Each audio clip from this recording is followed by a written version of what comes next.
Good day, students. Welcome to Mathgotserved.com. In this clip, we're going to be learning how to solve two-step inequalities. All right. So the question reads, what is the solution to 3 over 2b plus 5 less than 17? All right. So let's go ahead and solve that. But before we solve this inequality, what type of problem are we looking at here? If we go to our website, Mathgotserved.com, under Algebra, and we take a look at our formula, our must-know Algebra 1 formula under Chapter 3, Section 3 of Chapter 3, we're going to see two-step inequalities. Let's take a look at that. All right, so these are examples of two-step inequalities, just like the one that we have in the problem. And two-step inequalities are basically inequalities that you can solve with two algebraic steps, okay?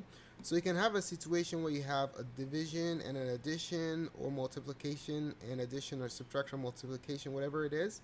But the ultimate goal is these are different ways that you can solve or isolate the variable.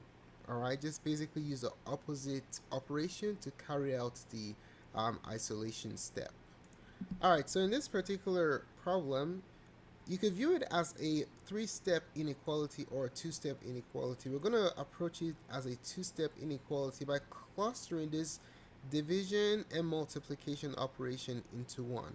All right, so we have 3 over 2b plus 5 is less than 17, and we want to find a solution. All we just want to do is get b isolated. All right, so to accomplish that, we're going to get rid of the 5 first, and then the 3 over 2. We'll get rid of both of them together. So we have plus 5. We're going to use the inverse operation. You subtract 5 from both sides of the inequality. So remember, when you're solving inequalities, basically the same thing as solving equations. The only difference is whenever you multiply or divide by a negative, the inequality sign flips. All right. So if we carry out that subtraction there, these two add up to 0. And then you have 3 over 2b is less than 17 minus 5, which is 12. Okay?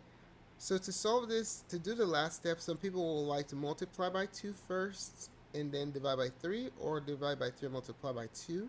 But you can condense those two steps into one. All right? So view this as b is being multiplied by a fraction. So in order to undo that multiplication operation, you just divide both sides by 3 over 2. All right? When you divide by a fraction, it's the same thing as multiplying by the reciprocal. So just multiply both sides by 2 over 3. Remember, keep change flip. Same thing as dividing by a fraction. So we're going to multiply both sides by 2 over 3. Notice what happens on the left side of the equation. The 3's divide out, right?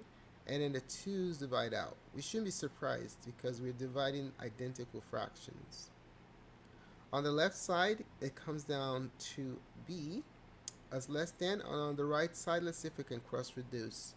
All right, how many times does 3 go into 12? It goes into 12 4 times. 4 times 2 is 8.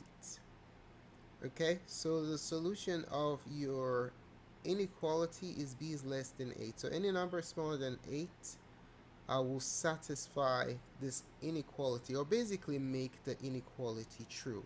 So the answer to this question is option number 1. b is less than 8. Thanks so much for taking the time to watch this presentation. Don't forget to support our channel. If you have any questions about this, or any questions in general concerning inequality or algebra, just specify in the comment section below, and we'll be more than glad to support you. Thanks again for watching. We'll see you in the next video. Goodbye.